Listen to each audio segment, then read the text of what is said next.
Bismillahirrahmanirrahim.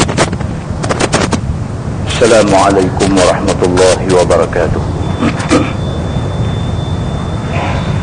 Alhamdulillah wa bihi nasta'in. Ashhadu an la ilaha illallah wahdahu la syarika lah.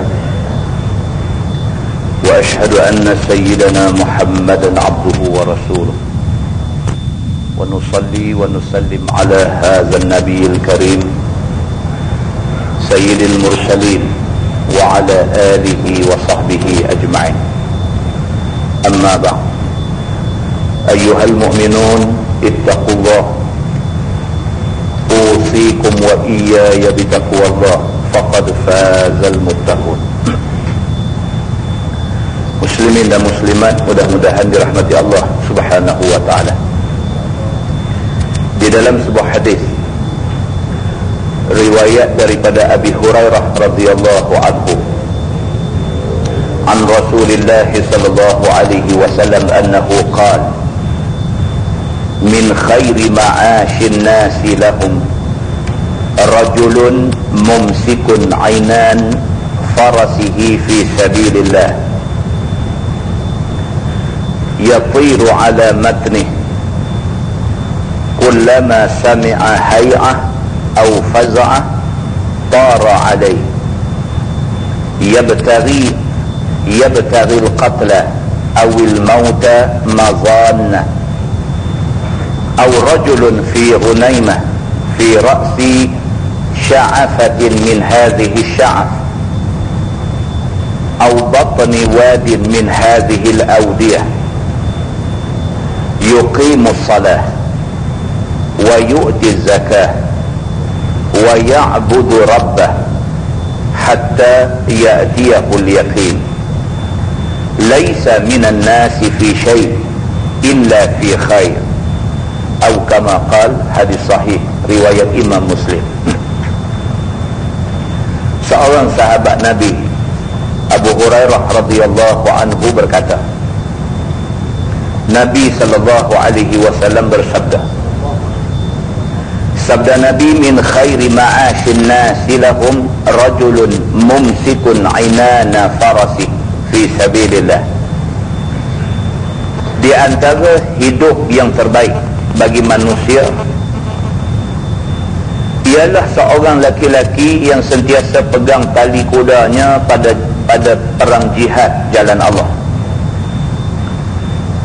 Yatiru 'ala matnih, yang terbang dia di atas punggung kudanya. Kullama sami'a hay'atan aw faz'ah tara alaih, di mana yang didengarnya suara gemuruh ataupun suara dahsyat, dia akan terbang ke sana.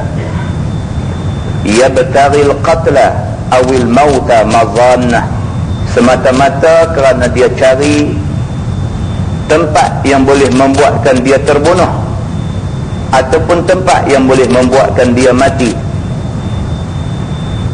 kerana disangkanya tempat itu menjanjikan terbunuh dan mati untuknya.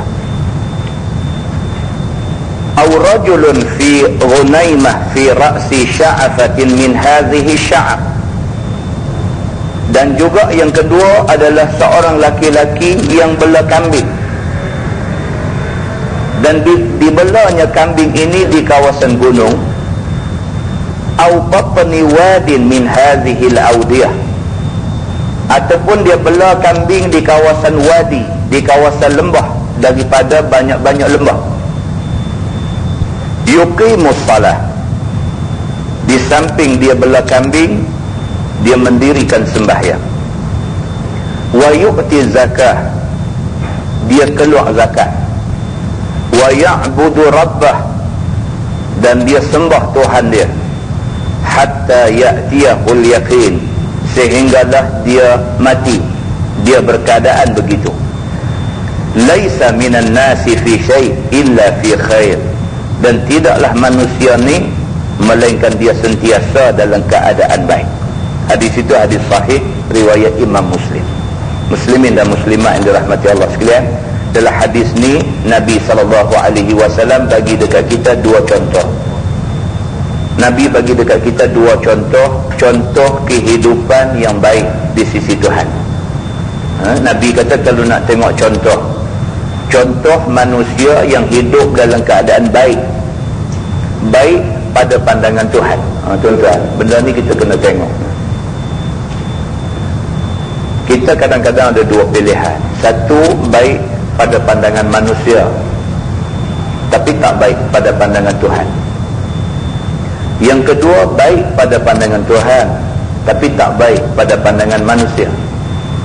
Dan sangat susah bagi kita ni nak dapat satu keadaan yang baik pada pandangan manusia dan baik pada pandangan Tuhan. Biasanya kita dua tadi aja.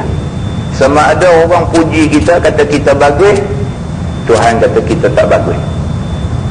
Sebab kita buat apa yang masyarakat mau. Kadang-kadang yang masyarakat mau, Tuhan tak mau.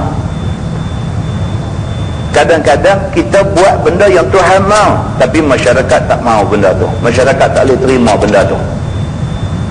Dalam keadaan yang macam ni, manusia kena buat pilihan. Kita kena buat pilihan. Adakah kita nak buat satu benda yang orang kata baik walaupun Tuhan tak suka? Ataupun kita nak buat satu benda yang Tuhan kata baik walaupun orang tak suka? Maka orang yang bijak ialah orang yang pilih untuk nak buat benda yang Tuhan suka walaupun manusia tak suka. Walaupun manusia cemoh dia, tapi dia berdiri di atas jalan kebenaran, maka dia baik pada penilaian Tuhan. Hadis ni Nabi SAW nak bagi tahu dekat kita dua bentuk kehidupan. Kehidupan yang pertama ialah kehidupan satu orang laki-laki yang dia ni hidup dia sentiasa bercita-cita nak cari mati syahid. Ini kehidupan pertama. Hidup dia sentiasa duk fikir nak cari, ia bertari al-qatla awil maut mazannah. Dia duk cari sama ada dia ni boleh terbunuh di dalam perang jihad ataupun dia mati dalam keadaan berjihad pada Allah.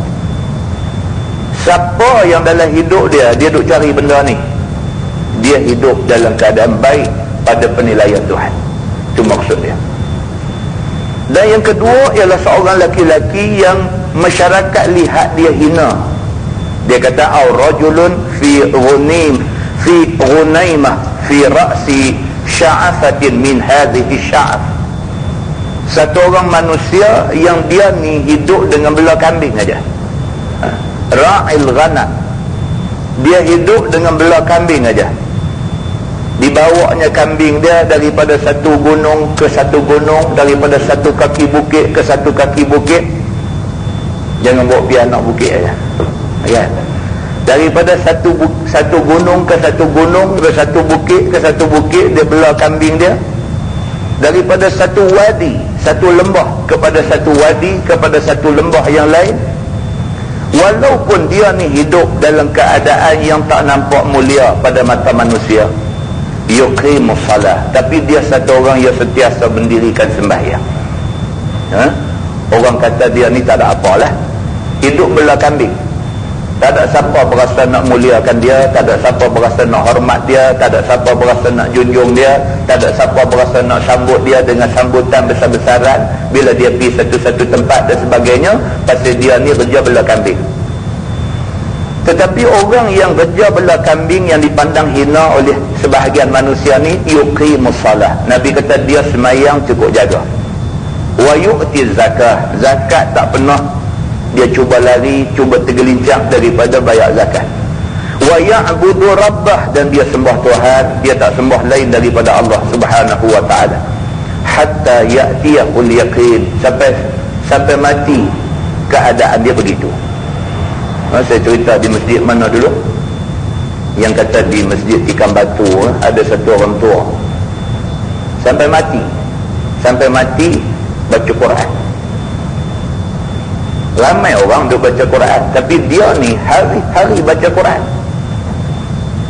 sehingga kan kebanyakan masa dia habis dengan baca Quran. Sampai dia mati umur 80 lebih, mata kelabu dah, nak tengok Quran pun tak nampak dah. Dia mati pun lama dah. Sampai nak tengok Quran pun tak nampak, dia suruh orang pergi buat satu buluh kosong macam tu, dia buh di biji mata dia, nak teropong tengok ayat Quran tu, nak baca juga. Mati dalam keadaan sangat mencintai Quran. Apabila orang nak korek balik kubur dia, nak simpan orang lain pula, didapati keranda dia pun tak luput, bahkan mayat dia pun tak rosak apa-apa. Muslimin dan muslimat yang dirahmati Allah sekalian, ada manusia macam ni, manusia yang tersembunyi daripada mata manusia ramai. Maknanya orang tak terkenal, orang tak kenal dia kata orang yang hebat dalam agama, tapi Allah Subhanahu wa ta'ala kata dia hebat kerana ada satu dua benda yang dia buat, yang benda tu sangat-sangat dinilai oleh Allah Subhanahu wa ta'ala sebagai satu perbuatan yang sangat baik. Maka Allah Subhanahu wa ta'ala suruh Nabi bagi tahu kat kita tentang dua golongan ni, dua golongan yang disebut sebagai min khairi ma'ashin nas, daripada sebaik-baik kehidupan di kalangan manusia semua. Siapa yang boleh jadi macam dua golongan ini, mereka ini adalah golongan yang mendapat hidup yang terbaik di sisi Allah. Yang pertama, hidup sentiasa duk fikir macam mana cara nak boleh mati syahid, mati dalam keadaan mempertahankan agama Allah Subhanahu wa ta'ala. Tak mana dia dengar ada bunyi gaduh di antara Islam dan orang bukan Islam yang memungkinkan dia mati syahid, dia akan sampai di sana. Dan golongan kedua ialah orang yang tak ada status dalam masyarakat, hanya sebagai penggembala kambing, tapi dia satu orang yang istiqamah dengan sembahyang, zakatnya sentiasa buat keluar, wa ya'budu rabbah, dia sembah Tuhan dia, sembah sungguh-sungguh, hatta ya'tiyahul yaqin, sehinggalah mai kepada dia al-yaqin. Al-yaqin ni maksud dia mati.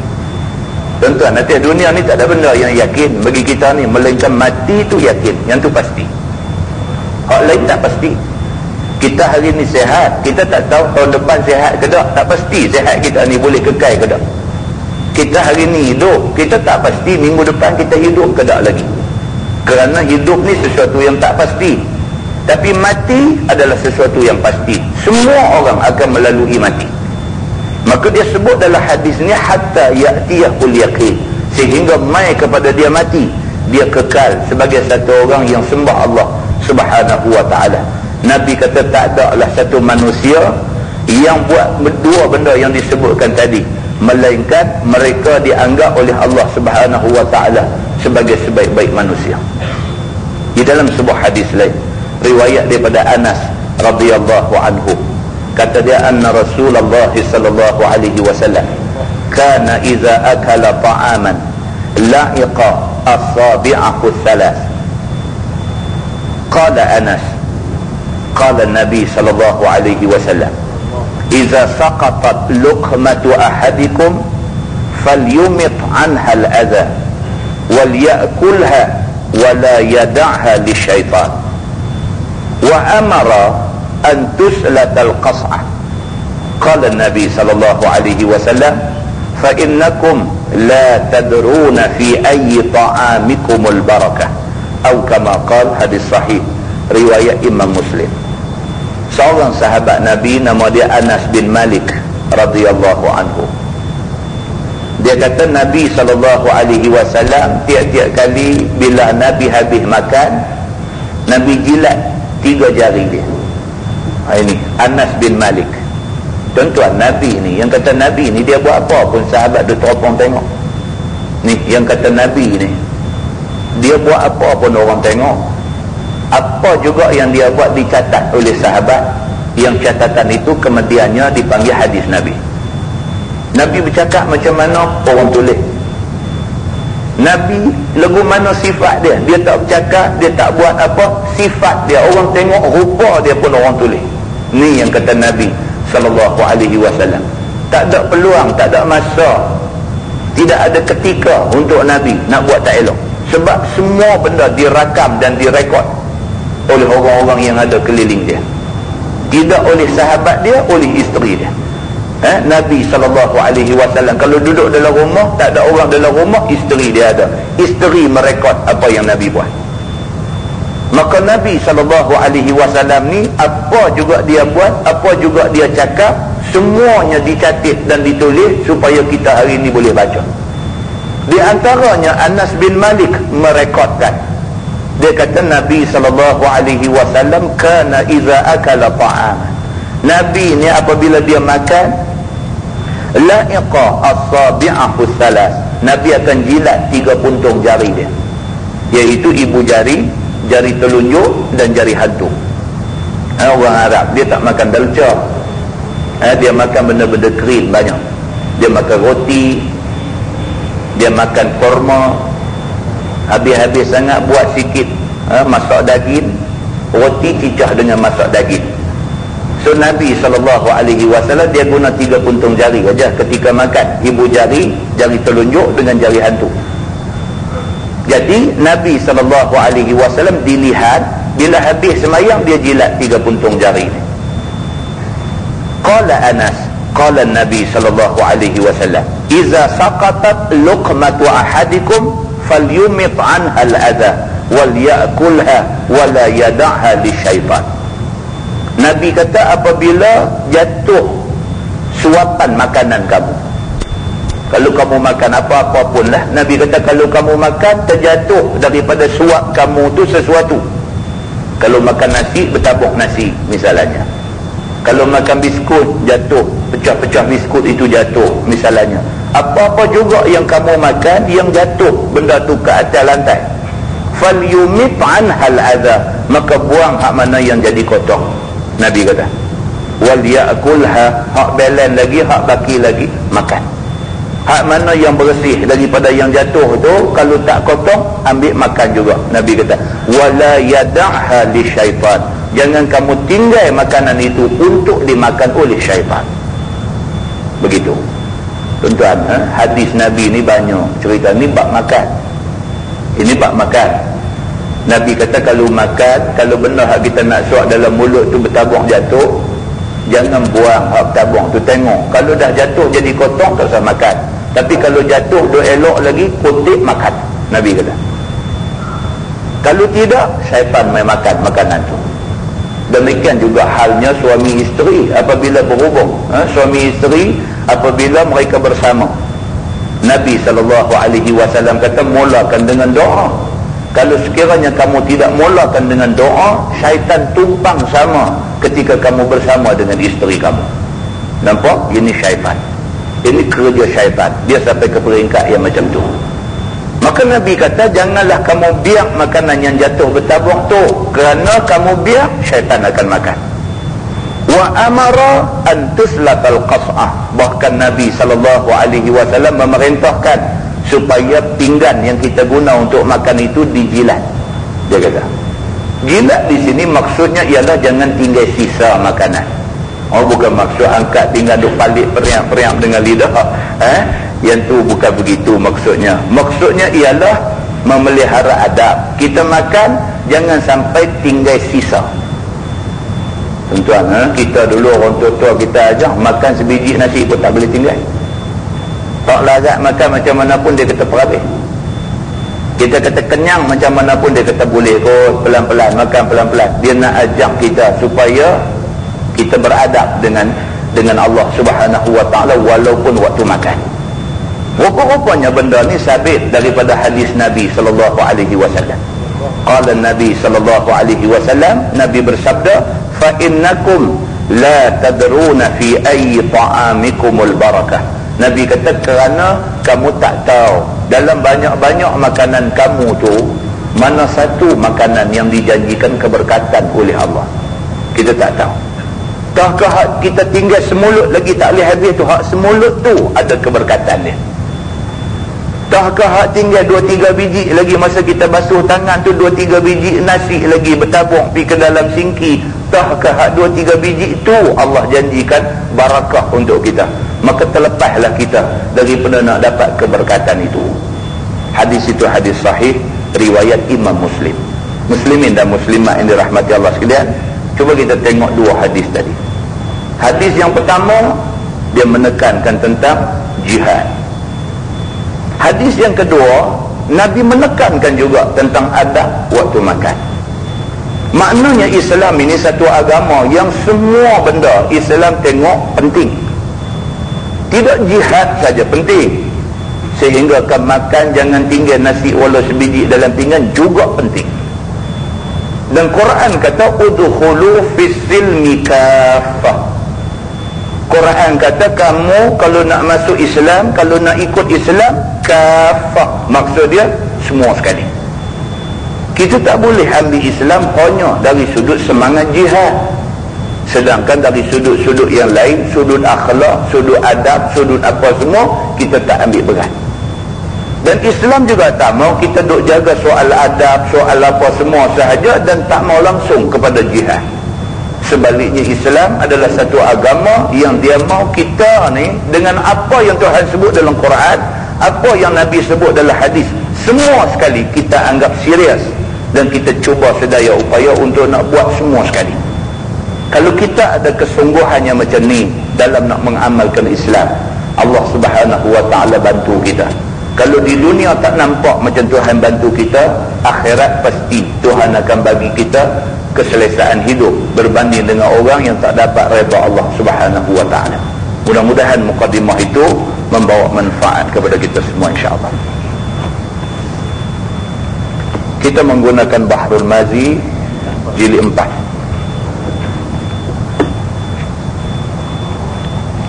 Bahrul Mazi jilid 4, muka surat 44. Kita masuk satu masalah malam ni. Dia kata imam bernazar istisqa, apa hukumnya? Kita masih lagi duk baca tentang bab semayang minta hujan. Malam ni dia masuk satu tajuk kecil. Dia kata imam bernazar nak istisqa, apa hukumnya? Kata Imam Syafi'i rahimahullahu ta'ala, dan jikalau bernazar imam akan istisqa, tiba-tiba diturunkan Allah hujan bagi orang-orang, nescaya wajib atas imam itu keluar dia untuk membayar nazarnya. Itu dia. Katalah tu imam, dia imam dalam qaryah tu, oleh kerana lama tak hujan, maka tu imam ni sudah bernazar. Dia seorang bernazar. Dia kata kalau tak hujan juga, dia kata sampai minggu depan, sampai hari Senin depan, dia kata saya nak buat sembahyang istisqa. Dia kata begitu. Tiba-tiba sampai hari Senin tak hujan, dia duduk cadang esok tu nak buat sembahyang istisqa. Tengok-tengok esok tu hari Selasa hujan. Sedangkan dia dah menazar dah kalau tak hujan sampai hari Senin dia nak buat sembahyang istisqa. Sungguh macam yang dia kata, sampai hari Senin tak hujan juga, Selasa baru hujan. Dia dah bernazar, apa hukum dia? Kata dia wajib bagi imam itu bayar nazar dia. Dia mesti kena buat juga sembahyang istisqa sebab dia sudah bernazar. Dan jika tiada memperbuatnya ia, maka wajib atasnya qada. Kalau tak buat, kok mana pun dia kena buat juga. Dia wajib kena qada sembahyang yang dia sudah bernazar itu. Dan tiada lazim, maksudnya tidak semestinya atasnya keluar dengan orang-orang, kerana bahawasanya tiada yang memilih bagi mereka itu. Bila dia nak buat sembahyang minta hujan ni, dia tak boleh nak paksa orang pakai pergi sembahyang dengan dia. Pasal apa? Pasal dia tak ada kuasa nak paksa orang. Begitu. Dan tiada baginya melazimkan mereka itu akan istisqa pada masa ketiadaan kemarau. Apatah lagi hujan dah turun, dia tak boleh nak hidup paksa orang kampung dia suruh sembahyang sama dengan dia, pasal hujan sudah turun. Tapi bagi dia, pasal dia bernazar, dia kena juga buat sembahyang istisqa. Begitu. Baik, istisqa yang dinazarkan orang, apa hukumnya? Yang tu pun benda sama juga tentang kita langkah. Bawah tu istisqa yang dinazarkan sama juga. Terus tentang buka muka surat 45. 45 masalah yang second last daripada bawah tu. Masalah 127. Sembahyang istisqa tu bagaimana? Dia kata, macam mana cara nak sembahyang istisqa ni? Kata Imam Syafi'i, kami suruh imam takbir ia di dalam sembahyang istisqa itu 7 dan 5 kali dahulu daripada baca Fatihah. Dia serupa sembahyang raya. Itu maksudnya. Sembahyang minta hujan ni macam sembahyang raya. Rakaat pertama 7 kali takbir, tidak termasuk takbiratul ihram. Kemudian baru baca Fatihah, baru baca surah. Rakaat kedua 5 kali takbir, kemudian baru baca Fatihah, baru baca surah, begitu. Dan mengangkat ia akan dua tangannya pada waktu tiap-tiap takbir daripada 7 dan 5 takbir itu. Tiap-tiap kali takbir itu kena angkat tangan. Allahu Akbar, Allahu Akbar, kena angkat tangan. Tak boleh kata saja angkat tangan tak angkat. Kalau dia tak angkat pun sembahyang sah. Tapi dia angkat tangan itu mengikut sunnah Nabi sallallahu alaihi wasallam. Dan dinyaringkannya bacaan dan sembahyang ia 2 rakaat. Sembahyang minta hujan ni baca terus. Baca dia macam baca sembahyang raya. Dan juga dia dilakukan dalam 2 rakaat. Sama macam sembahyang raya lah, kata lagu tu senang. Sama macam sembahyang raya. Dan tiadalah berlainan ia dengan sembahyang hari raya akan sesuatu. Maksudnya serupa sebiji macam sembahyang raya. Itu sembahyang istisqa ataupun sembahyang minta hujan. Senang lah, maknanya senang kan, boleh buatlah sembahyang ni. Dan kami suruh akan imam pula bahawa membaca ia di dalamnya akan barang yang dibaca adalah sembahyang 2 hari raya serupa jugalah, baca Fatihah, baca surah. Maka jika tiada menyaring ia dengan bacaan dalam sembahyang istisqa, maka tiada ulang atasnya. Katalah tu imam ni dia raplah, dia terlupa nak baca terus, dia buat baca sengam, sembahyang sah juga, tak payah ada ulang lain. Begitu. Dan juga jikalau tertinggal takbir, maka tiada diulang perbuatnya. Kalau dia tertinggal, katalah rakaat pertama tu 7 kali takbir, kan, dia takbir 3 kali, dia baca Fatihah dah, kan, dia tak berhabis 7, 3 dia silap kira lagu mana ke atau dia berasa lagu 7, dia terus baca Fatihah. Macam mana dengan sembahyang tu? Sembahyang tu sah, tak payahlah sekali lagi lepas baca Fatihah bidu takbir lain pula dah Allahu Akbar, tambah lagi 4 lagi misalnya, tak payah. Terlupa habis bila betul lah, baca Fatihah, baca surah, kemudian rakaat turun macam biasa. Dan tiada sujud sahwi ke atasnya, dan tak disunatkan dengan kerana terlupa takbir tadi, tak disunatkan sujud sahwi. Jelas tuan-tuan, jelas. Benda macam ni boleh jadi ya? Benda macam ni boleh jadi, kan, salah kira dan sebagainya boleh jadi, kan, begitu. Baik, masalah lupakan takbir di dalam sembahyang istisqa, apa hukumnya? Kata Imam Syafi'i, dan jika meninggal seseorang akan takbir sehingga memulai ia akan bacaan dalam 1 rakaat, nescaya tiada takbir ia kemudian daripada memulai Fatihah akan bacaan. Sama macam tadi lah, dah terlupa baru takbir Allahu Akbar, Allahu Akbar, Allahu Akbar, baru 3 kali Bismillahirrahmanirrahim, dia bubuh Fatihah, kan. Ada pula Tok Syekh belakang duduk tegur pula Subhanallah, Subhanallah, dia pun dengar aku kira tak betul kan, dah waladdallin amin Allahu Akbar, dia bubuh pula, dia jadi pulut Sarawak habis sembahyang tu, kan.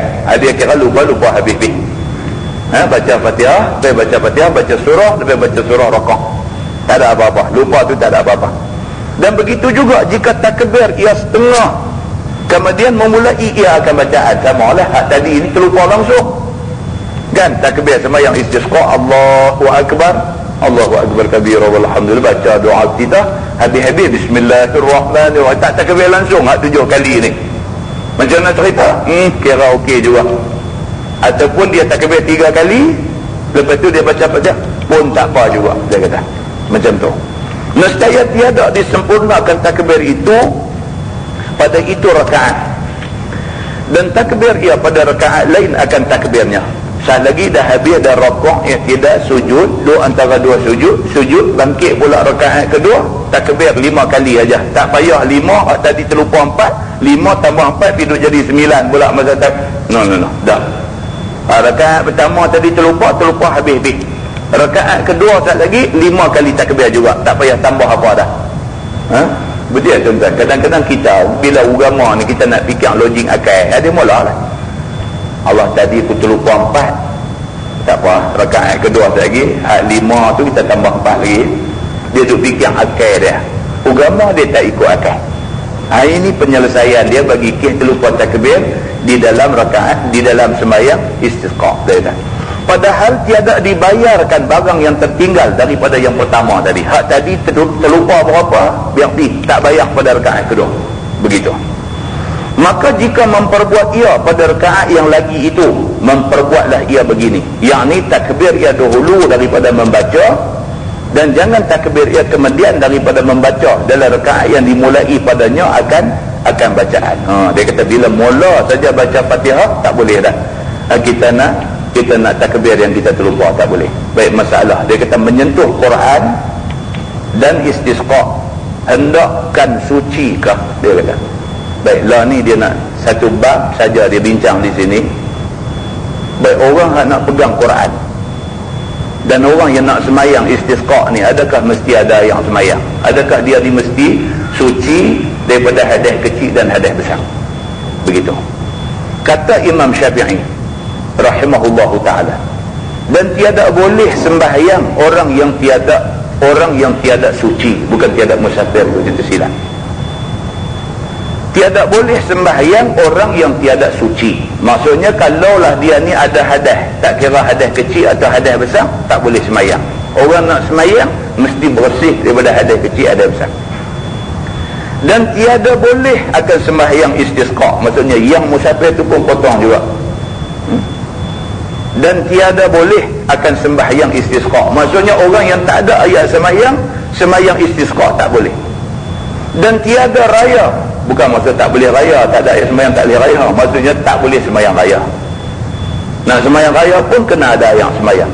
Dan tiada janazah, maksudnya nak sembahyang mayat mesti ada yang sembahyang. Begitu. Dan tiada sujud syukur, nak sujud syukur mesti ada yang sembahyang, itu maksudnya. Dan tiada sujud tilawah, tak boleh sujud tilawah kalau tak ada ayat sembahyang.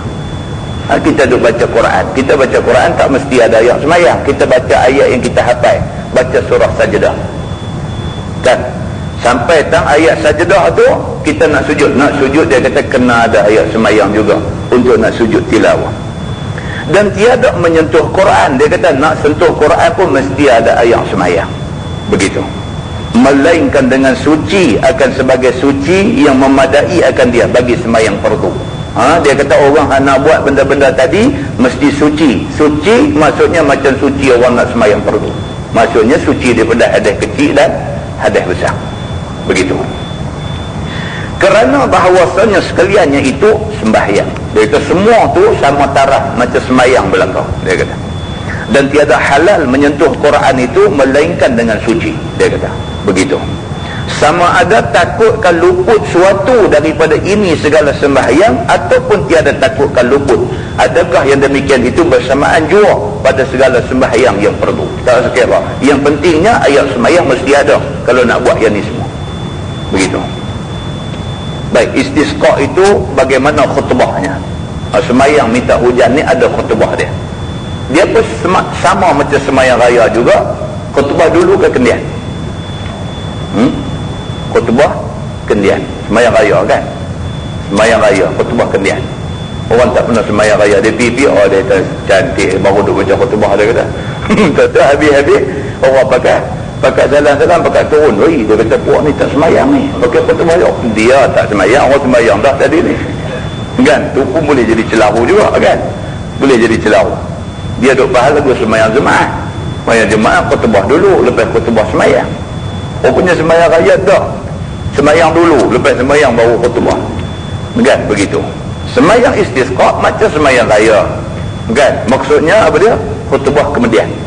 Maka istisqa itu bagaimana khutbahnya? Kata Imam Syafi'i rahimahullahu ta'ala, dan berkhutbahlah imam di dalam sembahyang minta hujan itu akan dua khutbah sebagaimana berkhutbah dalam dua sembahyang raya, sama juga, dia kata. Mengucap takbir akan Allah pada keduanya dan memuji Allah dan selawat atas Nabi sallallahu alaihi wasallam dan membanyakkan pada keduanya, maksudnya pada kedua isi khutbah itu akan istighfar sehingga adalah kebanyakan kalamnya. Orang yang jadi khatib sembahyang minta hujan ni, kira isi khutbah dia tu mestilah menjurus kepada seru orang suruh minta ampun kat Tuhan. Isi khutbah tu ialah nak suruh orang semua ingat dosa yang dia buat dan minta ampun ke Tuhan atas dosa yang dia buat. Begitu. Baik, dan berkata ia banyak di dalam khutbahnya, biarlah itu yang banyak dia bercakap dalam khutbah dia. Ingatkan orang yang main semayang ni tentang dosa. Ingat kita ni sejak daripada akil baligh, sejak daripada tu dosa pahala dikira dekat kita. Cuba kenang balik berapa banyak dah dosa yang kita buat. Macam ni kena cakap bagi orang yang main di tegak.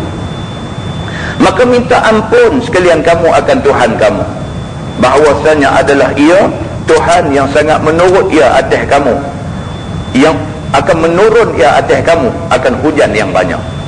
Bagi tahu dekat mereka, hujan ni Tuhan aja boleh buat turun, manusia tak boleh buat turun. Tuan-tuan ingat balik masa kita kena kemarau itu, macam-macam pihak berkuasa buat macam-macam, sampai helikopter, sampai guna kapal terbang, apa pembenihan awan lah, apa semua macam-macam, tak hujan. Pasal apa? Hujan ni kerja Tuhan.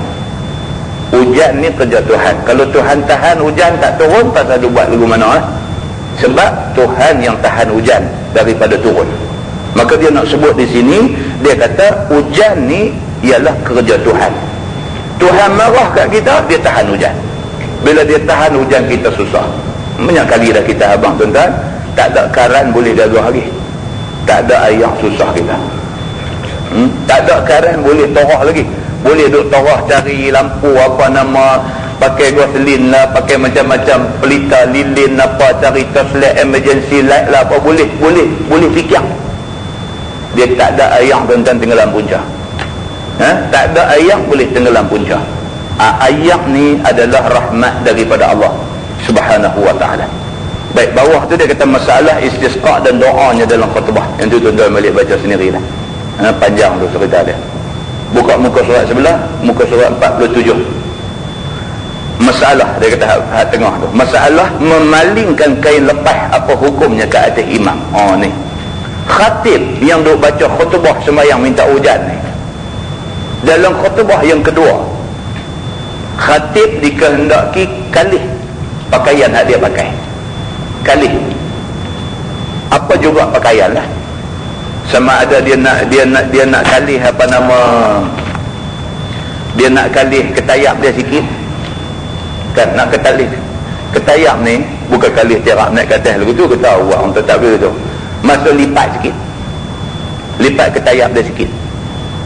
Ataupun serban, dia duduk bubuh atas bau balik kanan, alih mai balik kiri. Ataupun apa jugalah, buat syarat kalih sewaktu khutbah untuk semayang minta hujan ni. Kalih itu adalah simbolik, simbol kepada kita ni menyesal, kita nak terak buang dah hak mana hak tak elok ni, kita nak buat hak elok. Itu maksud dia.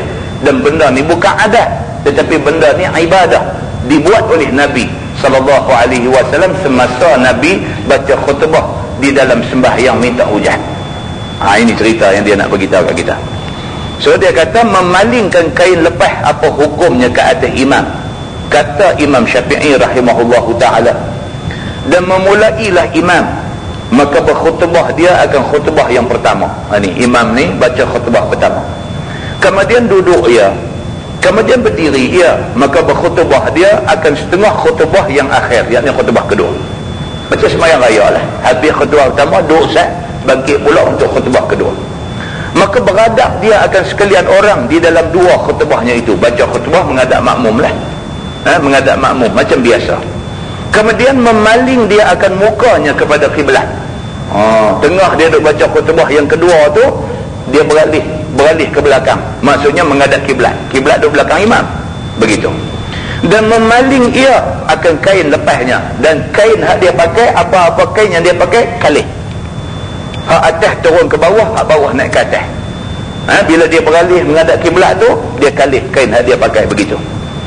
Dan memaling, yakni mengalih sekalian orang akan kain lepas sertanya. Dan makmum pun bila tengok tu imam kalih tu, semua pun kena kalih apa-apa benda yang boleh kalih. Sama ada kain serban ke ataupun baju ke, setidak-tidaknya lipat bagi hak atas turun ke bawah, hak bawah naik ke atas dan sebagainya, sebagai simbol kata kita insaf atas perbuatan kita hak tak elok dulu, semua kita terak buang, kita nak buat elok dah mula pada hari ni, seolah-olahnya begitu. Maka berdoa ia dengan tiada nyaring di dalam dirinya, dan berdoa sekalian orang sertanya. Lepas itu mintalah apa-apa doa dekat Tuhan, minta ya Allah turunkanlah hujan, ya Allah janganlah seksa kami dengan tidak ada hujan dan sebagainya. Minta dengan suara yang tidak nyaring. Dia kata begitu. Kemudian beradab ia, yakni beradab imam atas segala orang dengan mukanya. Habis itu dia beralih menghadap balik kepada makmum, maka memecut akan mereka itu dan suruh ia akan mereka itu dengan baik, dan selawat di atas Nabi SAW, dan berdoa ia bagi sekalian mukminin dan mukminat, dan membaca ia akan satu ayat ataupun lebih banyak daripada Quran, dan berkata dia astaghfirullah li walakum, maksudnya minta ampun aku akan Allah bagi diriku dan bagi kamu semua. Kemudian turun ia. Itu dia kena buat macam tu. Ini sabit daripada hadis Nabi SAW. Kemudian bawah tu dia kata memaling imam akan kain lepasnya di dalam khutbah itu bagaimana. Yang ni kita ringkaskan masa terang tersat, dia nak abang yang tu. Buka muka surat sebelah.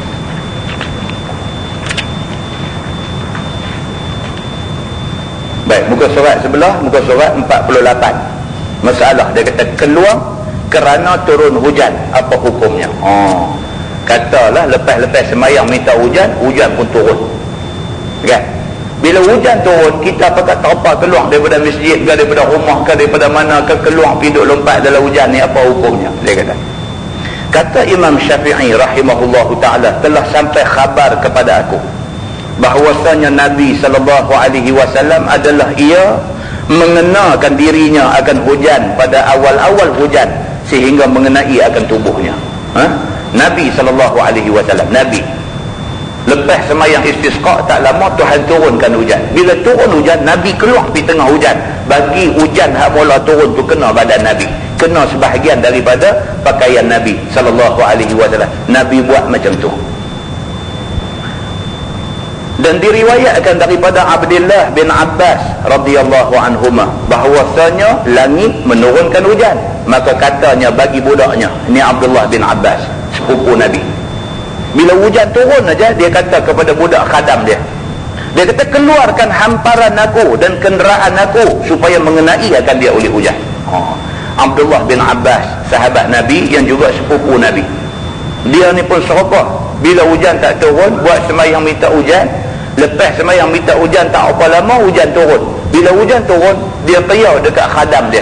Dia kata buat keluar mai kapet dalam rumah kita ni, hamparan. Buat keluar mai, dia kata bagi kena yang hujan, dan buat keluar kenderaan aku, kuda dia ke, unta dia ke apa, buat keluar bagi kena hujan juga, dia kata. Maka kata Abu Jauza bagi Ibni Abbas, kerana apa engkau memperbuat ini? Sahabat lain bila tengok dia buat lagu tu, dia bertanya dia, pasal apa ni yang pergi usung buat keluar segala kapet-kapet semua nak bagi kena yang hujan ni?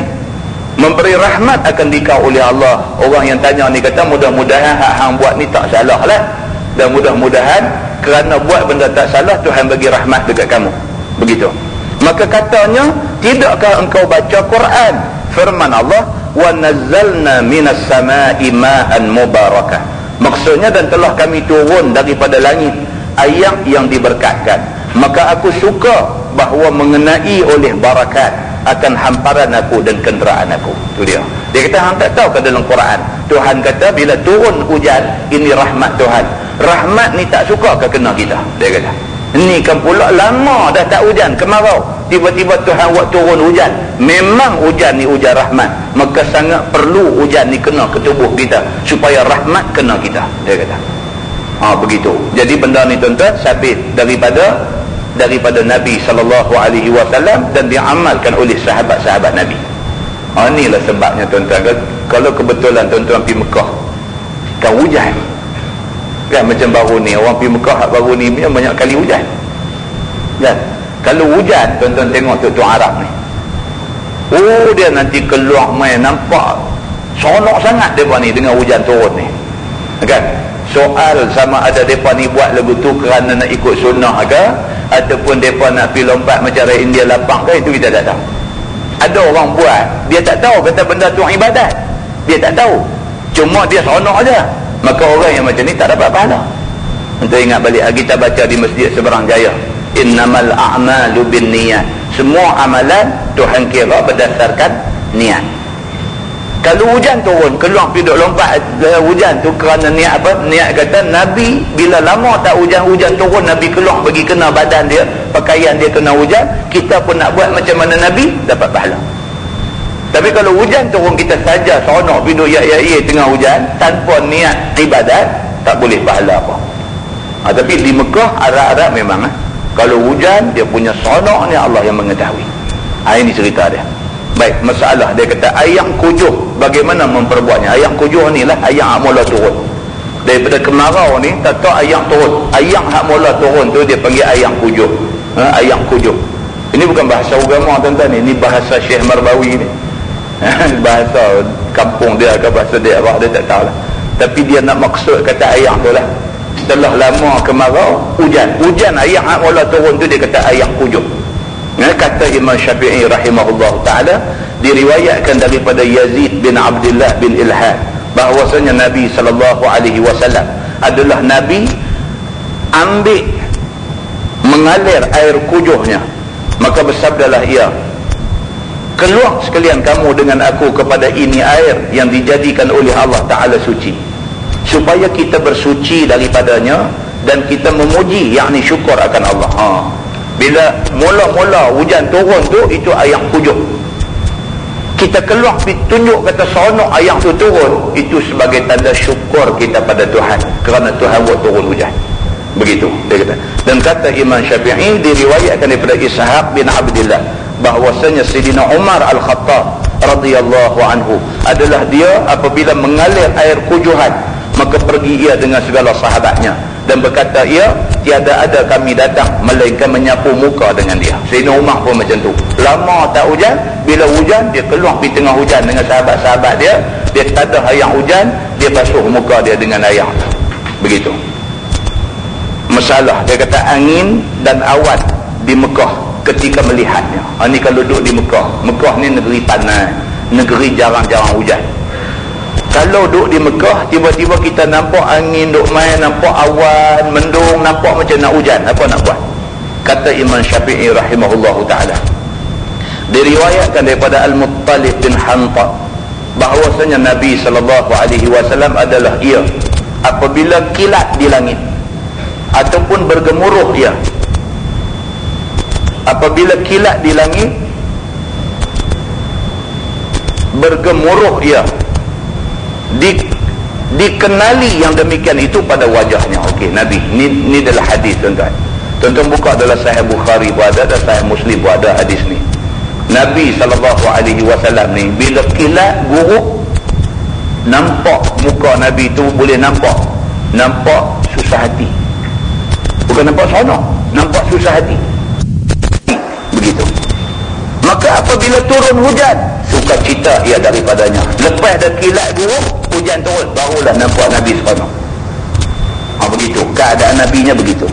Kata Imam Asy-Syafi'i, diriwayatkan daripada Aisyah radhiyallahu anha, kata dia adalah Nabi SAW apabila nampak kami akan sesuatu di langit, yakni akan awan, pokok hujan lah. Aisyah kata Nabi ni bila nampak pokok hujan, meninggal ia akan amalnya. Nabi berhenti, dia buat apa pun Nabi berhenti, dan beradab ia akan qiblat. Dan kata Nabi pada doanya, Allahumma inni a'udzubika min syarri ma fihi, maksudnya wahai Tuhanku, bahawasanya aku minta berlindung dengan kau daripada jahat barang yang ada padanya. Tu dia Nabi ni, kalau dia tengah buat kerja apa pun nampak pokok hujan, lepas tu bunyi guruh, lepas tu kilat dan sebagainya, Nabi SAW bila nampak macam ni, dia berhenti. Dia dah buat apa pun dia berhenti, dia menghadap kiblat, dia minta doa dekat Tuhan, Allahumma inni a'udzubika min syarri ma fihi, minta ya Allah, aku minta berlindung daripada kamu ni dengan benda-benda jahat yang mungkin ada di sebalik guruh, kilat dan angin kuat ni.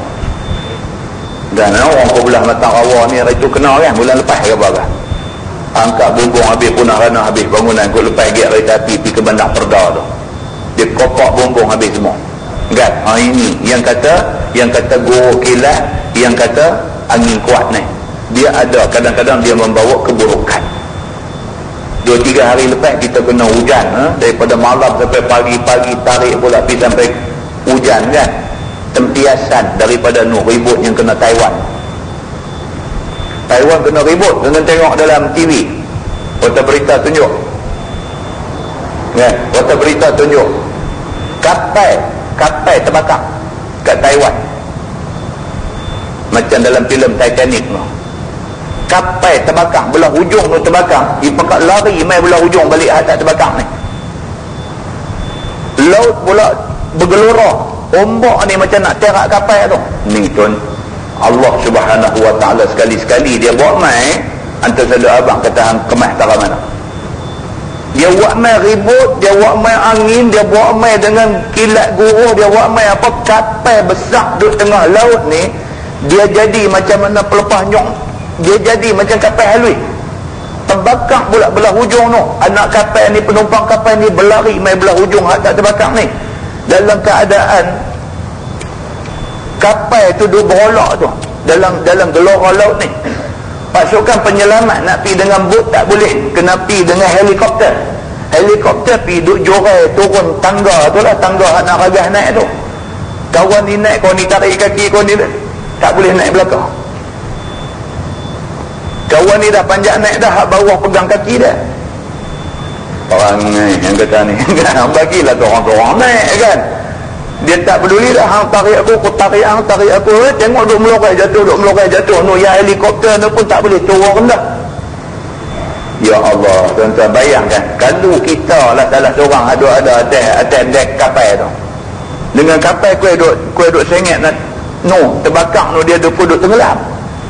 Duk melorai ke atas lantai tu, capai kena penyapu, dia gelosong pergi sekali dengan kita, sekali dengan penyapu.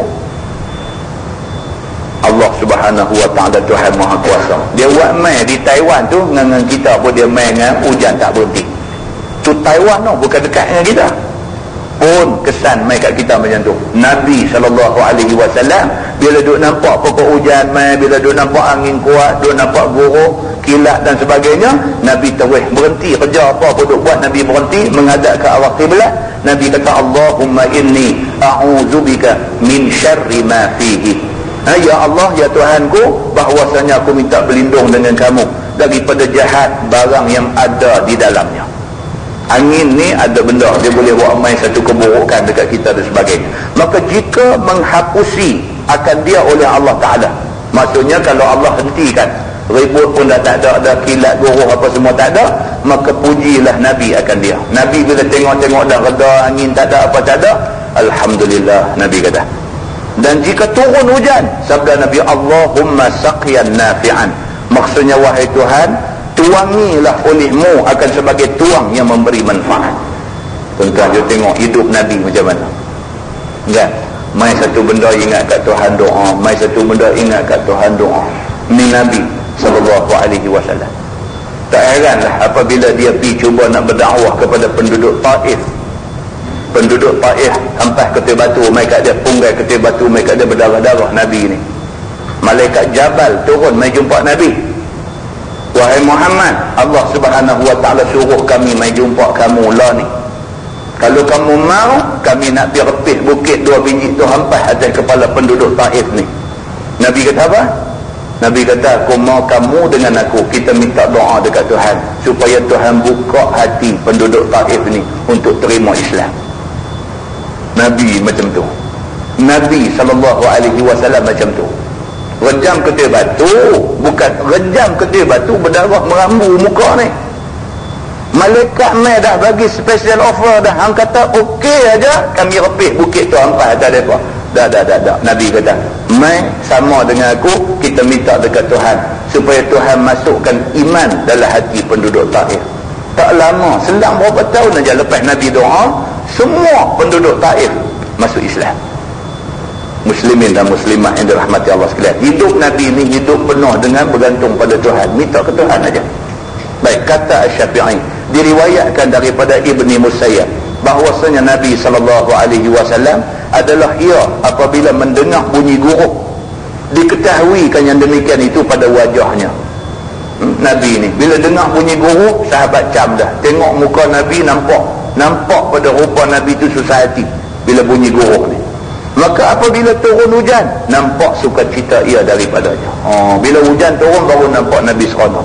Lagi hujan tak main, lagi duk gelap pokok hujan, Nabi susah hati. Begitu. Maka ditanyai orang daripada yang demikian itu, maka sahutnya bahwasanya aku tiada aku tahu dengan apakah yang diturunkan. adakah dengan azab ataupun dengan rahmat. Orang tanya Nabi, ya Rasulullah, pasal apa nampak muka kamu macam takut aja bila tengok pokok hujan, bila tengok guru, bila duk tengok kilat, pasal apa nampak kamu macam takut? Nabi kata, pasal aku pun tak tahu di sebalik guru, kilat, angin kuat ni apa nak main. Adakah hak nak main ni azab ataupun hak nak main ni rahmat? Aku tak tahu. Maka aku takut yang main ni azab, maka ramai yang akan binasa. Begitu masalah memaki angin, apa hukumnya? Oh, dia maki-maki ni jangan terulas panjang-panjang. Memaki angin, apa hukumnya? Kata Asy-Syafi'i radhiyallahu anhu, diriwayatkan daripada Safwan bin Salim, katanya bersabda Nabi sallallahu alaihi wasallam, la tasubbur rih wa huwa, oh bukan wa huwa, la tasubbur rih wa'udhu tu tuan-tuan, tolong dia kembang tulisan tu. La tasubbur rih wa'udhu billahi min syarriha. Maksudnya janganlah kamu maki akan angin, dan berlindunglah sekalian kamu dengan Allah daripada kejahatan. Tak boleh maki angin ni. Duduk maki dia buat apa? Kata Asy-Syafi'i, dan tiadalah sayogia bagi seseorang itu mempermaki angin, yakni haram memaki angin, kerana bahawasanya ia satu makhluk Allah Azza wa Jalla yang menurut perintahnya, dan dia satu tentera daripada beberapa tentera Allah yang dijadikan akan dia rahmat ataupun nikmah.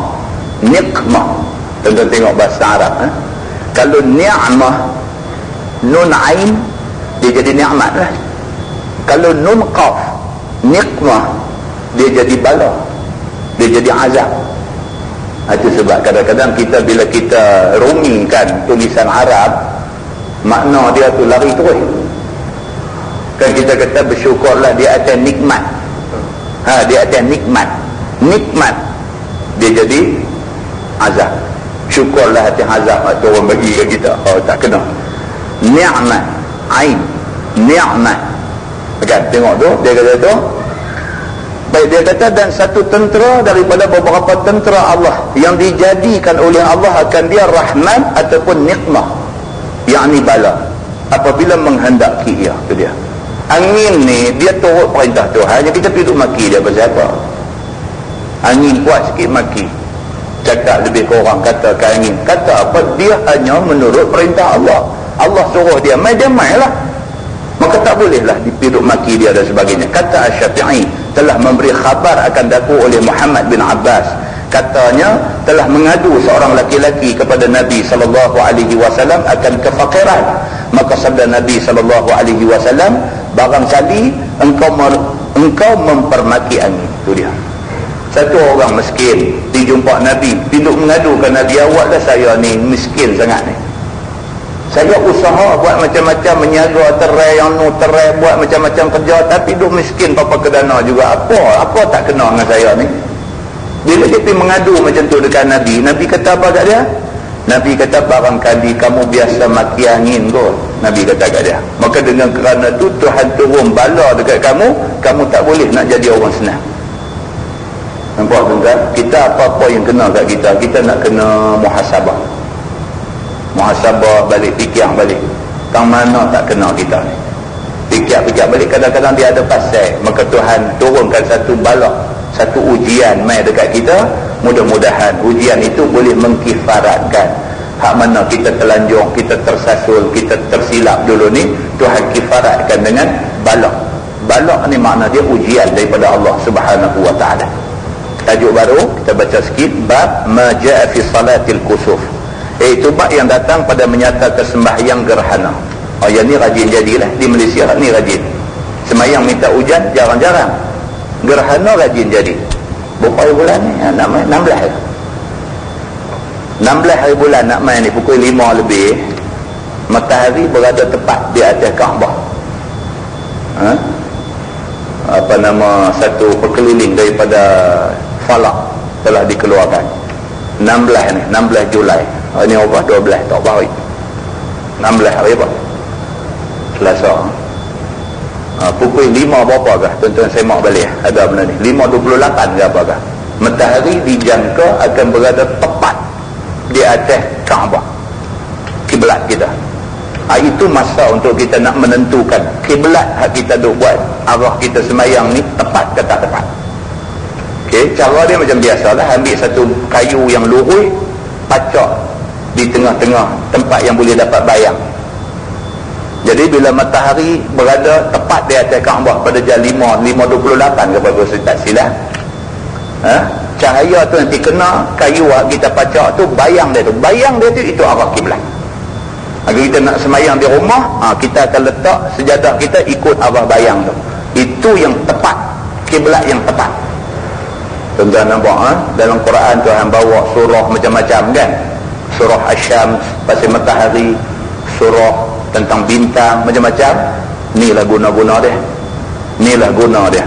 Guna dia di antaranya selain daripada orang yang sesat di padang pasir tengah laut, mereka boleh berpandukan ilmu falak ni, ilmu bintang ni, dan juga bagi kita-kita duduk tengah darat tak ada apa-apa ni, dia boleh dijadikan sebagai satu alat untuk nak menentu arah kiblat. Tuhan Maha Besar, dia buat semua benda ni untuk guna kita. Tak ada benda yang Tuhan buat sia-sia, tak ada guna pada kita semua. Begitu. Baik, ketahuilah saudaraku bahawasanya sembahyang gerhana itu telah datang syarah pada membicarakan dia, dan telah datang beberapa hadis pada setengah daripadanya barang yang dikeluarkan oleh Imam At-Tirmizi an Ibn Abbas radhiyallahu anhu an Nabi sallallahu alaihi wasallam annahu shalla fi kusuf. Diriwayatkan daripada Abdullah bin Abbas radhiyallahu anhuma daripada Nabi sallallahu alaihi wasallam bahawasanya telah sembahyang ia pada gerhana matahari. Maka kemudian daripada takbiratul ihram memperbuat ia begini. Ni Nabi sembahyang gerhana matahari, Nabi buat macam ni. Mula-mula sekali macam biasa takbiratul ihram.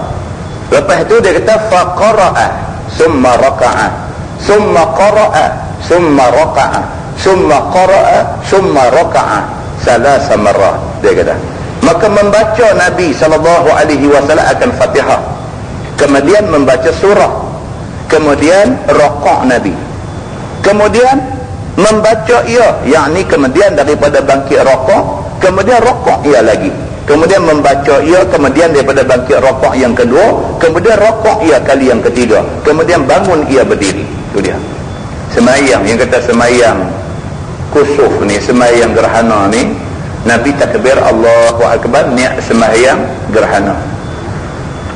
Lepas dah selesai baca Fatihah, baca surah, Nabi raka'a.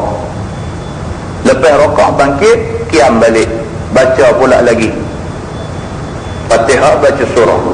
Lepas tu raka'a. Lepas tu bangkit lagi sekali baca. Lepas tu raka'a. Lepas tu bangkit pula tu barulah nak sujud. Begitu 3 kali raka'a. Ini ada hadis riwayat begitu. Dia kata kemudian raka'a bagi kali yang ketiga, kemudian bangun ia berdiri. Summa sajada sajdataini wal ukhra mislaha. Dia kata kemudian sujud Nabi SAW 2 kali sujud.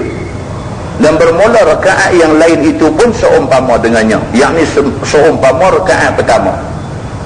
Kata At-Tirmizi, dan pada bab ini ada riwayat daripada Sayyidina Ali dan Siti Aisyah dan Abdullah bin Amru dan An-Nu'man bin Bashir dan lain-lain lagi banyak tu orang-orang yang meriwayatkan hadis yang sama. Nabi ada satu riwayat kata Nabi semayang macam tu, semayang lepas takbir, lepas dah habis dah baca Fatihah, baca surah, raka'a. Lepas tu bangkit baca lagi, lepas tu raka'a. Lepas tu bangkit baca lagi, lepas tu raka'a. Lepas tu bangkit pula tu, i'tidal pula tu, barulah sujud. Sujud, duduk antara 2 sujud, lepas tu sujud pula. Bangkit berdiri pula tu, baca Fatihah, baca surah. Lepas tu raka'a. Bangkit pada raka'a, sambung baca lagi. Lepas tu sujud, lepas tu raka'a. Lepas tu bangkit baca lagi, lepas tu raka'a 3 kali juga. I'tidal daripada raka'a yang ketiga tu barulah turun sujud. Sujud, duduk antara 2 sujud, sujud, bangkit tahiyat akhir, habis. Ada pula hadis kata Nabi buat 2 kali raka'a. Ada hadis kata Nabi buat 4 kali raka'a. Jadi dia macam-macam hadis, macam-macam riwayat. Ada kata 2 kali raka'a, ada kata 3 kali raka'a, ada kata 4 kali raka'a, ada kata 5 kali raka'a. Yang inilah yang geng anti hadis. Dia duk hantam hadis ni, dia kata tu menunjukkan kata hadis tak betul. Mana boleh hak sat kata 2, sat kata 3, sat kata 4, sat kata 5, hak mana satu betul? Dia kata ni menunjukkan riwayat hadis pun bercelaru, dia kata. Ulama bagi penjelasan tentang benda ni. Ulama hadis kata memang Nabi biasa buat 2 kali rokok, biasa buat 3 kali rokok, biasa buat 4 kali rokok, biasa buat 5 kali rokok. Nabi buat banyak kali rokok ni bergantung kepada lama masa gerhana. Kalau gerhana sat, 2 kali rokok saja. Kalau gerhana ambil masa yang lama, Nabi rokok banyak kali. Maka banyak kali rokok itu bergantung kepada lamanya masa berlaku gerhana, dia kata. Maka tidak jadi salah 2 ke 3 ke 4 ke semua pun biasa dibuat oleh Nabi SAW. Ada orang jawab begitu. Dan Imam Asy-Syafi'i dia ambil satu jalan tengah, dia kata kita standardize 2 kali rokok, dia kata begitu. Dia saya kira lama ke pendek ke apa ke, 2 kali rokok, dia kata begitu. Baik, masalah dia kata gerhana itu satu alamat daripada Allah. Tuan-tuan tengok muka surat sebelah, muka surat 50. Gerhana itu satu alamat daripada Allah. Kata ulama, adalah Allah Subhanahu wa ta'ala jadikan matahari, gerhana itu bertujuan untuk menakuti hambanya. Ini hikmah di sebalik gerhana. Matahari Tuhan gerhanakan dia. Yang ni ada hikmah dia. Apa dia? Di antara hikmah dia ialah nak menakuti hamba dia, nak bagi kita rasa takut. Kerana segala perkara dalam dunia ini dengan matahari. Sekiranya tak ada matahari, maka kelam semuanya. Yang ni seluruh alam jadi kelam. Dan apabila kelam, maka tidaklah dapat memperbuat apa suatu dan sebagainya. Itu dia. Matahari ni, dia kata sumber kehidupan. Tuan-tuan bayangkan kalau tak ada matahari, apa nak jadi? Semua pokok apa semua ni dengan proses apa? Fotosintesis lah apalah semua ni semua memerlukan cahaya matahari. Kalau tak ada cahaya matahari, punca pokok tak boleh nak buat fotosintesis. Pokok tak boleh nak produce oksigen. Kita manusia ni kita perlu oksigen. Kita rilis carbon dioxide. Carbon dioxide pula pokok ambil. Ni semua ni dia ada kaitan. Tuhan dia bukan buat benda ni asin-asin. Tuhan buat manusia, manusia perlu kepada pokok kerana pokok nak supply oksigen. Pokok dijadikan sebagai satu sebab kepada ada oksigen. Walaupun Tuhan boleh kalau dia tak buat pokok tapi bagi ada oksigen. Tuhan boleh kalau dia nak buat. Tuhan boleh. Tapi Tuhan nak supaya dalam dunia ni ada sebab akibat. Ada cause and effect. Dia ada benda. Maka Tuhan bagi jadi pokok, pokok pula dia duk buat pula oksigen.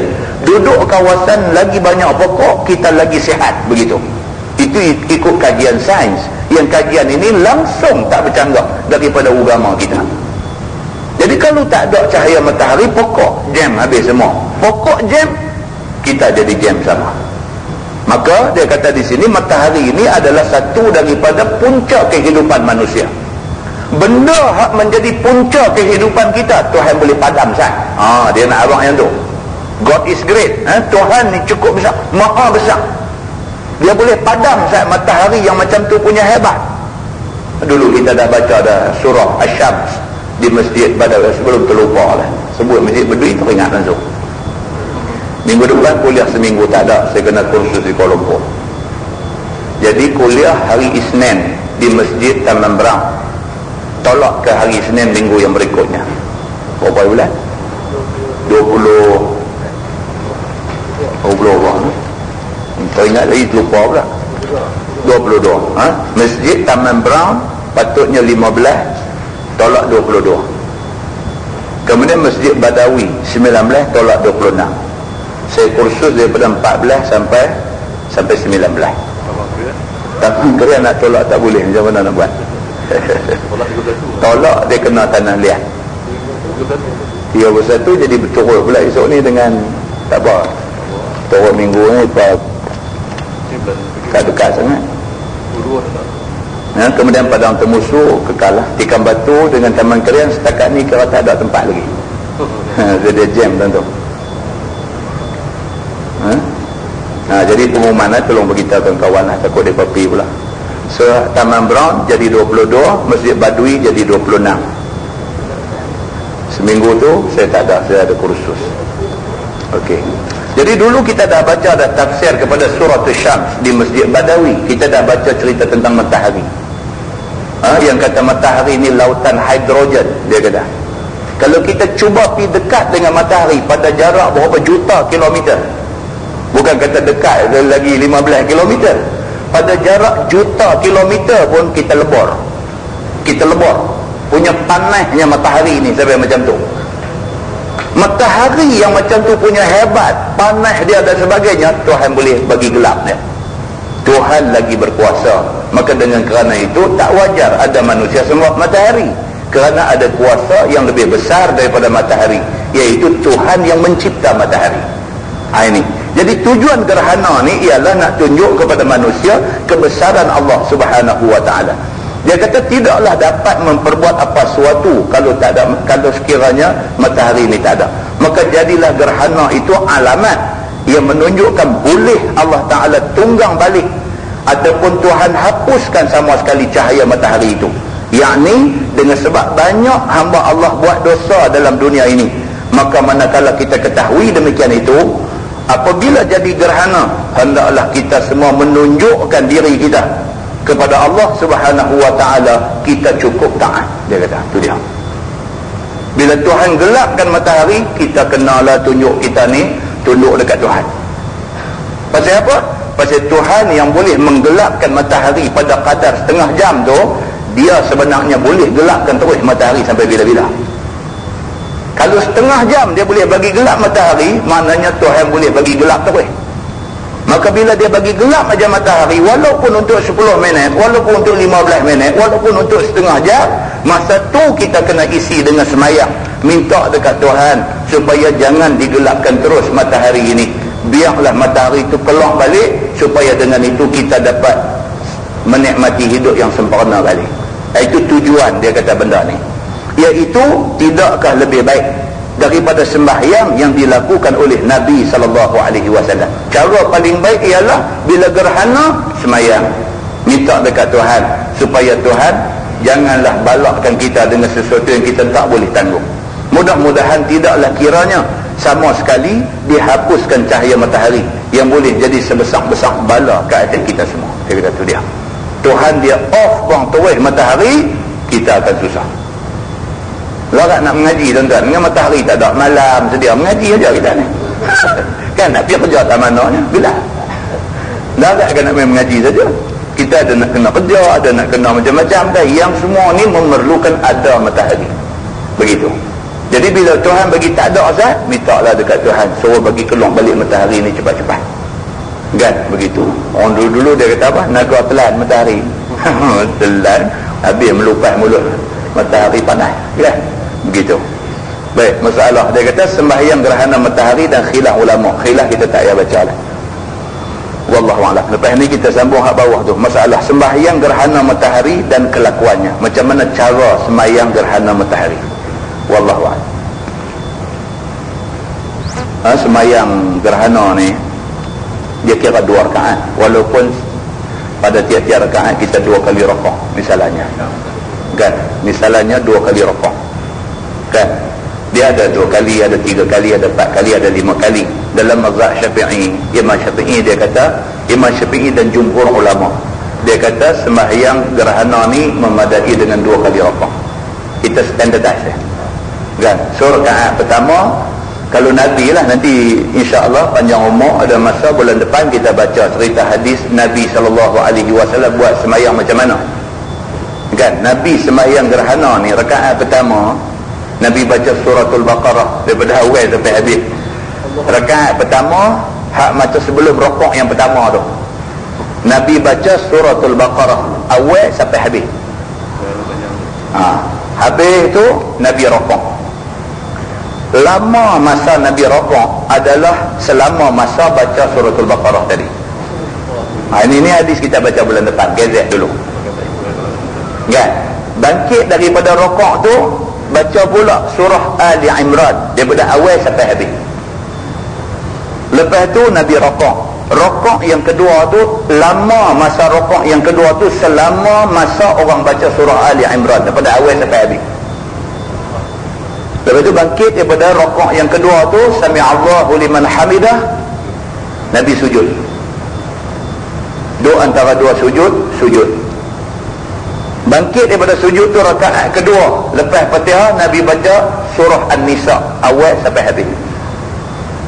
Kemudian Nabi rokok Nabi itu selama masa membaca surah An-Nisa daripada awal sampai habis. Kemudian bangkit pula daripada rokok tu, sami Allahu liman hamidah, baca pula surah Al-Ma'idah awal sampai habis. Kemudian rokok tu pula selama masa orang membaca surah Al-Ma'idah awal sampai habis.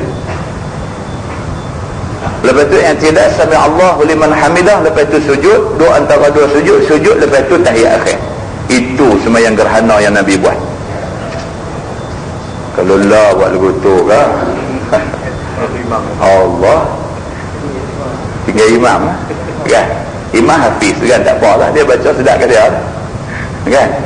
Malah boleh cerah, bukan cerah gerhana habis dah, dia cerah orang ni kan.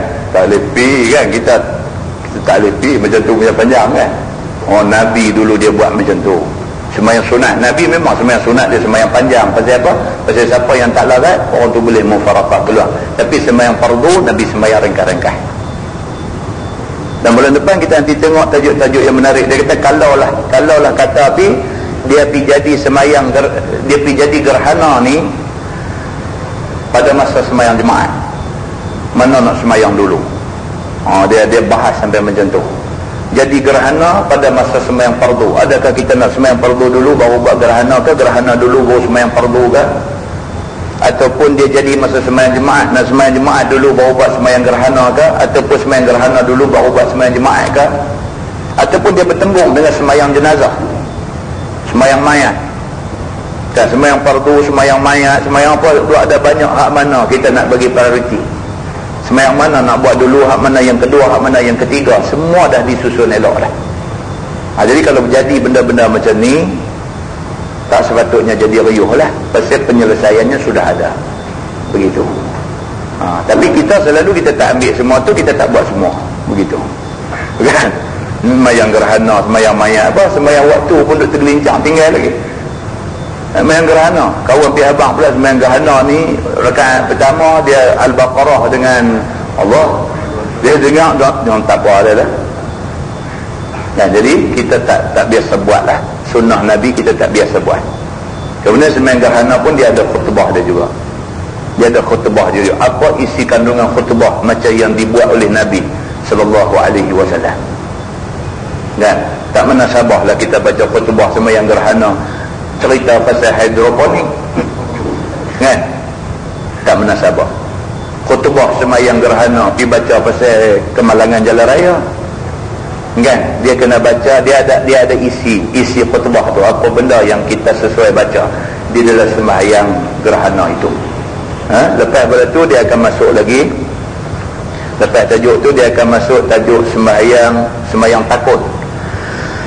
Dia panggil salatul khauf, sembahyang takut. Macam mana keadaan dia, cara nak buat sembahyang dalam keadaan takut tu macam mana. Adakah sembahyang takut mesti menghadap kiblat, ataupun sembahyang takut dibenarkan kita menghadap ke arah musuh nak main kan. Kalau kita semua pakai duk menghadap kiblat, musuh mengikut belakang, habis tembak bersarang kita ni. Jadi dia ada dalam syariat Islam ni, dia cukup luas. Lepas tu di muka-muka belakang ni saya saja buka tengok sekali lalu ni, dia akan main tajuk sujud tilawah, baca Quran jumpa ayat-ayat sajdah, macam mana cara sujud sebenar macam yang dibuat oleh Nabi sallallahu alaihi wasallam. Kita benda-benda macam ni tuan-tuan, kadang-kadang banyak sungguh cakap dalam masyarakat. Ada satu pihak kata sujud syukur, sujud tilawah ni tak gaduh ayat semaya. Dia kata dia mengaji tang mana kau orang habaq kata tak gaduh ada ayat semaya. Ada pula kata kena ada ayat semaya, tapi nak sujud ni kena duk buat lagu macam mana semayang juga, duduk antara dua sujud tu takbir pula dulu, lepas tu baru sujud.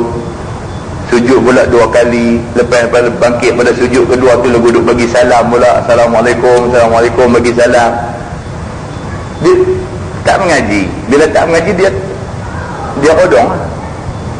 Dia tekar lagu tu, dia tekar lagu ni, dia kata macam tu, dia kata macam ni. Tak jadi ibadat benda tu. Dia jadi bid'ah.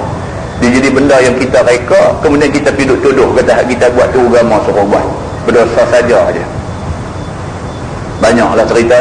Jadi bila kita belajar ni tuan-tuan, dia akan main tajuk-tajuk tu esok ni, kita akan dapat ilmu secara yakin. Oh, ni dia hadis Nabi. Tengok apa Imam Syafi'i kata tentang hadis ni, apa Imam Nawawi kupas tentang hadis ni. Dah kita dapat yang tu, siapa dah main dengan bulldozer kan nak sodok kita, nak kata kita tak betul, dia betul, kita boleh perambat dia macam tu saja. Pasal apa? Pasal kita bercakap bersandarkan ilmu. Dia bercakap, main doa abang kata, mereka kata, kita tak mau dengar. Mereka kata, kita tak mau dengar. Kita nak dengar Nabi kata apa.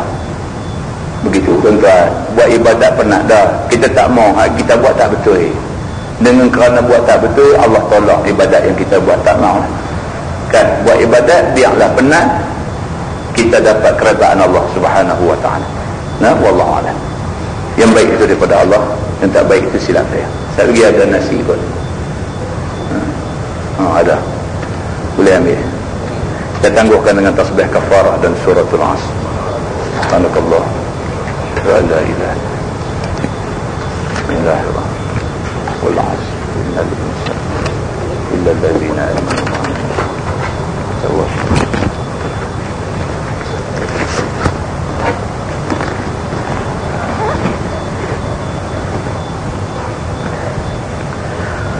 اللهم صل على محمد في الأولين والآخرين وسلم رضي الله تبارك وتعالى عن سادتنا أصحاب سيدنا رسول الله أجمعين. بسم الله الرحمن الرحيم. الحمد لله رب العالمين حمدا يوافي نعمه ويكافئ مزيدا. يا ربنا لك الحمد كما ينبغي لجلال وجهك الكريم وعظيم سلطانك. رضينا بالله ربا وبالإسلام دينا وبمحمد نبيا ورسولا. اللهم افتح علينا فتوح العارفين وارزقنا فهم النبيين بجاه خاتم المرسلين. اللهم فقهنا في الدين وعلمنا التأويل واهدنا صراطك المستقيم. اللهم أرنا الحق حقا وارزقنا اتباعه وأرنا الباطل باطلا وارزقنا اجتنابه.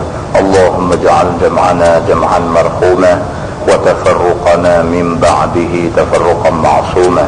وصلى الله على محمد وعلى آله وصحبه وسلم والحمد لله رب العالمين. السلام عليكم.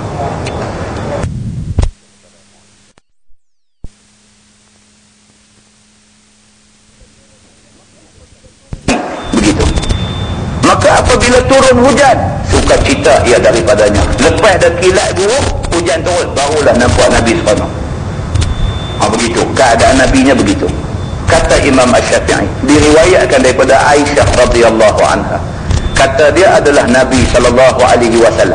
Apabila nampak kami akan sesuatu di langit, yakni akan awan, pokok hujan lah. Aisyah kata Nabi ni bila nampak pokok hujan, meninggal ia akan amalnya. Nabi berhenti. Dia buat apa pun Nabi berhenti. Dan beradab ia akan kiblat. Dan kata Nabi pada doanya, Allahumma inni a'udzubika min syarri ma fihi. Maksudnya, wahai Tuhanku, bahawasanya aku minta berlindung dengan kau daripada jahat barang yang ada padanya. Itu dia. Nabi ni kalau dia tengah buat kerja apa pun nampak pokok hujan, lepas tu bunyi guruh, lepas tu kilat dan sebagainya, Nabi SAW bila nampak macam ni, dia berhenti. Dia dah buat apa pun dia berhenti. Dia menghadap kiblat, dia minta doa dekat Tuhan. Allahumma inni a'udzubika min syarri ma fihi. Minta, ya Allah, aku minta berlindung daripada kamu ni dengan benda-benda jahat yang mungkin ada di sebalik guruh, kilat dan angin kuat ni. Dan orang belah matang rawa ni, itu kena kan bulan lepas ke apa kan? Angkat bumbung habis, punah rana habis, bangunan kau lepas giat kereta api pergi ke bandar Perda tu, dia kopak bumbung habis semua kan. Ini yang kata guru kilat, yang kata angin kuat ni, dia ada kadang-kadang dia membawa keburukan.